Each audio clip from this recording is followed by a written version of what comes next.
कैसे हैं आप सब? उम्मीद करता हूं कि सब बढ़िया ही होंगे। वेल दोस्तों, आज का ये वीडियो बहुत ही खास होने वाला है क्योंकि आज के इस वीडियो में हम आपको ऐसे रहस्यों से पर्दा उठाएंगे जो आपने आज तक कभी नहीं सुने होंगे। दोस्तों, हम सभी जानते हैं कि महिला और पुरुष का रिलेशन एक दूसरे के लिए ही बना होता है। दोनों एक दूसरे के बिना नहीं रह सकते, लेकिन कुछ लोग ऐसे भी होते हैं जिनको इस बात से कोई फर्क नहीं पड़ता। पुरुष अपने लिए पुरुष साथी और महिला अपने लिए महिला साथी तलाश कर लेते हैं। दोस्तों, ऐसे संबंध को समलैंगिक कहा जाता है। दोस्तों, आज के इतिहास में हम बात करेंगे दुनिया के इतिहास के कुछ फेमस लोगों के बारे में जो कि भैया समलैंगिक थे। दोस्तों, वीडियो शुरू करने से पहले आप लोगों से एक रिक्वेस्ट है कि अगर आप इस चैनल पर नए हैं तो प्लीज वीडियो को लाइक और चैनल को सब्सक्राइब जरूर करें। Okay, let's start the video. Alexander the great. कौन नहीं जानता कि सिकंदर महान कौन था। उनकी वीरता और साहस के किस्से आम हैं। महज 20 साल की उम्र में वो मैसिडोनिया के राजा बने। कहते हैं कि उन्होंने अपनी मृत्यु तक हर उस जमीन को जीत लिया था जिसे वो चाहते थे। यही वजह है कि उन्हें विश्व विजेता कहा जाता है। पर क्या आप जानते हैं कि सिकंदर बहुत आशिक मिजाज थे? महिला तो महिला, वो पुरुष प्रेमी भी थे। सिकंदर की वीरता के किस्सों में एक नाम बहुत आम था। वो नाम था हेफेस्टियन। ऐसा माना जाता है कि सिकंदर के हेफेस्टियन से शारीरिक संबंध थे। वो बचपन से ही उससे प्यार करते थे। दोनों ने साथ ही साथ अरस्तु के गुरुकुल में पढ़ाई की थी। उन दोनों का प्रेम कितना गहरा था इसका अंदाजा आप इस बात से लगा सकते हैं कि वो अपना ज्यादातर वक्त एक साथ बिताते थे। एक बार तो वो पारस की रानी से मिलने गए तो वो पहचान नहीं पाई कि उन दोनों में से कौन सम्राट सिकंदर महान है, क्योंकि हेफेस्टियन की कदकाठी सिकंदर से ज्यादा प्रभावशाली थी। उन्होंने गलती से हेफेस्टियन को ही सिकंदर महान कहकर संबोधित किया था। इस पर सिकंदर खिलखिलाकर हंसा और हकीकत बताई तो वो डर से थर-थर कांपने लगी। उन्होंने सोचा इस गलती के बाद सिकंदर उसको छोड़ेगा नहीं। इस पर सिकंदर ने कहा, डरो मत रानी, हम दोनों एक ही हैं। इससे भी दिलचस्प बात तो यह है कि एक युद्ध के दौरान अचानक जब हेफेस्टियन की मौत हो गई तो सिकंदर ने हथियार फेंक कर उसकी लाश को गले से लगा लिया। वो एक दिन से भी ज्यादा समय तक हेफेस्टियन की लाश से लिपट कर रोते रहे थे। अंत में हार कर उनके अफसरों को जबरन उन्हें वहां से हटाना पड़ा। अपने दोस्त की मृत्यु के बाद सिकंदर पूरी तरह टूट गए थे। वो इस तरह रहने लगे जैसे मानो उनका सब कुछ लुट गया हो। उनमें जीने की इच्छा ही खत्म सी हो गई थी। नतीजतन वो धीरे धीरे बीमार होते चले गए और 6 महीने के भीतर ही उन्होंने हमेशा हमेशा के लिए अपनी आंखें बंद कर ली। तो दोस्तों, आपको क्या लगता है सिकंदर के बारे में? अपना विचार हमें कमेंट करके बताएं। लियोनार्डो दा विंची, एक व्यक्ति जो एक चित्रकार, वैज्ञानिक, गणितज्ञ, इंजीनियर और भौतिक विज्ञानी था। एक आदमी जिसने मानव शरीर के ऐसे रहस्य खोजे जिसे विज्ञान आज भी नहीं समझ सकता। एक आदमी जो अपने समय से आगे था लेकिन लोगों ने उसकी प्रतिभा कभी नहीं सराही। ये व्यक्ति प्रसिद्ध चित्रकार, वैज्ञानिक और इंजीनियर था। लियोनार्डो के बारे में कुछ और भी है जो कि शायद आप नहीं जानते होंगे, पर कुछ लोगों का मानना है कि वो समलैंगिक था। भले इसके पक्के तौर पर कोई सबूत नहीं मिलते, कोई कह नहीं सकता, लेकिन उनके जीवन की कुछ घटनाएं इस ओर इशारा करती हैं। एक बार इस वजह से वो जेल भी गए थे। लगभग 16 साल का एक स्थानीय लड़का लियोनार्डो की पेंटिंग के लिए मॉडलिंग कर रहा था। लियोनार्डो के स्टूडियो में अचानक ही कुछ पुलिसकर्मी आ गए और लियोनार्डो को लड़के को नग्न करते हुए पकड़ लिया। कोई नहीं जानता कि वहां पर वास्तव में हो क्या रहा था, लेकिन उस समय समलैंगिकता को लेकर के बहुत सारे कानून सख्त थे और इसीलिए उन्होंने लियोनार्डो को जेल में बंद कर दिया। बहुत बुरा हो सकता था, उसे फांसी पर भी भेजा जा सकता था, लेकिन सबूतों के अभाव में उसे कुछ महीनों के बाद रिहा कर दिया गया। जेल में बिताए गए समय का लियोनार्डो पर बहुत प्रभाव पड़ा। वो एक पशु प्रेमी बन गया और जब भी उसे कोई जानवर या पक्षी पिंजरे में मिलता तो उन्हें जंगल। शेक्सपियर। दोस्तों, विलियम शेक्सपियर को कौन नहीं जानता? वो दुनिया के महान लेखक थे जिन्होंने अपनी कविता और नाटकों से दुनिया को अपना मुरीद बनाया। वे इंग्लैंड के रहने वाले थे। ज्यादातर लोगों के लिए विलियम शेक्सपियर कवि और नाटककार थे, लेकिन शेक्सपियर की लाइफ के बारे में अभी भी बहुत कुछ है, मतलब कि जो ये लोगों के बीच में रहस्य है। शेक्सपियर ने 18 की उम्र में शादी कर ली। उनकी पत्नी का नाम एनी हैथवे था, जिनकी उम्र 26 साल थी। एनी और शेक्सपियर ने 3 बच्चों को जन्म दिया और शेक्सपियर 1616 तक मृत्यु होने तक विवाहित रहे, लेकिन ये हमेशा पत्नी के साथ शारीरिक रूप से नहीं थे। इनके जीवन में सबसे विवादित विचार ये था कि शेक्सपियर समलैंगिक थे या नहीं। ये विचार माना जाता है कि इतने बड़े लेखक का जीवन सामान्य नहीं था, लेकिन कई लोगों का मानना है कि शेक्सपियर पुरुषों के साथ भी सोया करते थे। कई का मानना है कि शेक्सपियर पुरुषों के साथ साथ महिलाओं के साथ सेक्स का आनंद लिया करते थे। शेक्सपियर पूरी तरह से सीधे तो नहीं थे, पूरी तरह से समलैंगिक भी नहीं थे, लेकिन ये रहस्य अभी भी बना हुआ है कि विलियम शेक्सपियर।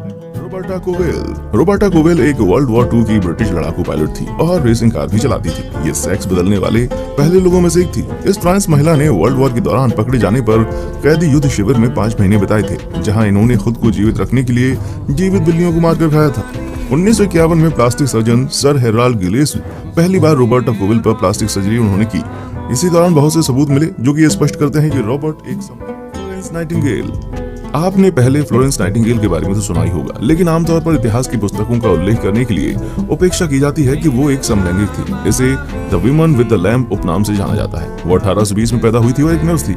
उन्होंने आंकड़ों में जमीनी काम भी किया, लेकिन एक उज्जवल और निपुण व्यक्ति के रूप में उसकी सार्वजनिक प्रशंसा के बावजूद नाइटिंगेल दुर्भाग्य से वो अपना जीवन नहीं जी सकती थी जैसा वो चाहती थी। उसने कहा कि वो अपने चचेरे बहन मैरियन निकोलसन, जो उसके जीवन भर प्यार करती थी, लेकिन उसकी भावनाओं को कभी नहीं बतला गया। उनका अपनी बहन से समलैंगिक संबंध था। ऐसा लोग king Richard I। King Richard शायद ही कभी अपनी पत्नी के साथ समय बिताता था। रिचर्ड के कोई बच्चे नहीं थे। इनके बारे में ये कहा जाता है कि ये फ्रांस के राजा फिलिप के साथ एक निंदनीय संबंध में थे। ये दोनों हर दिन एक ही मेज पर पकवान खाते, साथ ही साथ रात में एक ही बिस्तर पर सोते थे। फ्रांस के किंग उन्हें अपनी आत्मा की तरह प्यार करते थे। वे एक दूसरे से इतना प्यार करते थे कि इंग्लैंड के किंग उनके बीच इतना प्यार देखकर चकित रह गए थे और इस बात से भी चकित थे कि इस प्यार का क्या मतलब है। क्रेमर लैरी क्रेमर शायद न्यूयॉर्क में मूल रूप से लिखे गए एक निबंध के लिए जाने जाते हैं। उन्होंने समुदाय को एकजुट होने और समलैंगिक लोगों के साथ व्यापक रूप से जुड़े होने के बाद एकजुट होने के लिए कहा। अपने निबंध की शुरुआत के साथ वो एड्स संकट और नागरिक अधिकारों के पैरोकार के रूप में एक अग्रणी आवाज बन गए। उन्होंने अनुसंधान और बीमारी की रोकथाम के साथ साथ प्रभावित लोगों की देखभाल।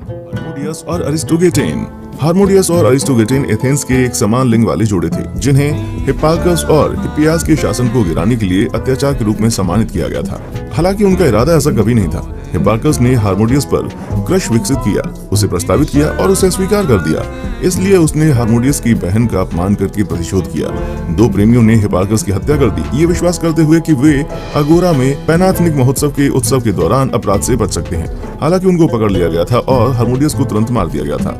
जबकि एरिस्टोगेटोन को यातना के बाद 4 साल बाद एथेनियाई लोगों ने स्पार्ट से पूछा हिप्पियास से छुटकारा पाने में मदद के लिए। एक बार ऐसा हो जाने के बाद स्पार्टा की भूमिका को खत्म करने के लिए अपने इतिहास को फिर से लिखा और हार्मोडियस और एरिस्टोगेटोन को उन नायकों के रूप में ऊपर किया जिन्होंने अत्याचार को समाप्त कर दिया था और एथेंस में लोकतंत्र बहाल कर दिया था। भले ही उन्होंने ऐसा नहीं किया था। एथेंस में अगोरा में 2 प्रेमियों की एक मूर्ति बनाई गई थी और उन्हें सदियों तक उच्च माना जाता रहा था।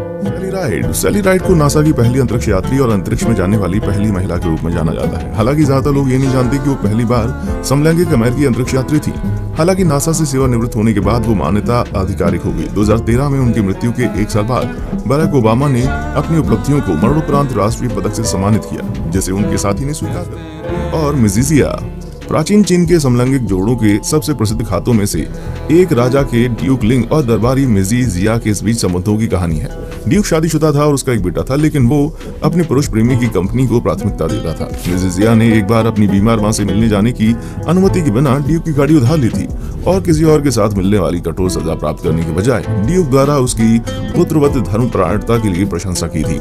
एक और बार जब वे टहलने के लिए बाहर थे, मिजिजिया ने ड्यूक को आधा आड़ू खाने की पेशकश की और ड्यूक को ये कहते हुए छुआ गया कि मेरे लिए आपका प्यार कितना महान है। आप अपनी भूख को भूल जाते हैं और केवल सोचते हैं मुझे खाने के लिए अच्छी चीजें दे रहे हैं। वाक्यांश आधा खाया आड़ू का प्यार बाद में समान सेक्स संबंधों के लिए उपशब्द बन गया। इन दोनों घटनाओं के बाद ड्यूक द्वारा फिर से व्याख्यायित किया गया था जब मिजिजिया से प्यार हो गया था, जिन्होंने अपने पूर्व प्रेमी को ये कहते हुए अपमानित किया था। उन्होंने एक बार बिना पूछे मेरी गाड़ी ली और मुझे आधा खाया हुआ आड़ू दिया।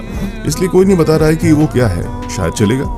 उनके रिश्ते का अंत आमतौर पर डिटेलिंग से छूट जाता है, लेकिन वास्तव में दार्शनिक द्वारा पारित होने का मुख्य बिंदु थाहान फीजी, जो चंचल राज परिवार के साथ प्रेम संबंधों के दरबारियों को चेतावनी दे रहा था। दोस्तों, कैसा लगा हमारा आज का एपिसोड, हमें कमेंट करके बताएं। दोस्तों, उम्मीद करता हूं कि हमारा एपिसोड आपको पसंद आया होगा। दोस्तों, अगर आप हमारे चैनल पर नए हैं तो प्लीज चैनल को सब्सक्राइब जरूर करें, क्योंकि हम आपके लिए रोज इस तरह की वीडियोस लाते रहते हैं।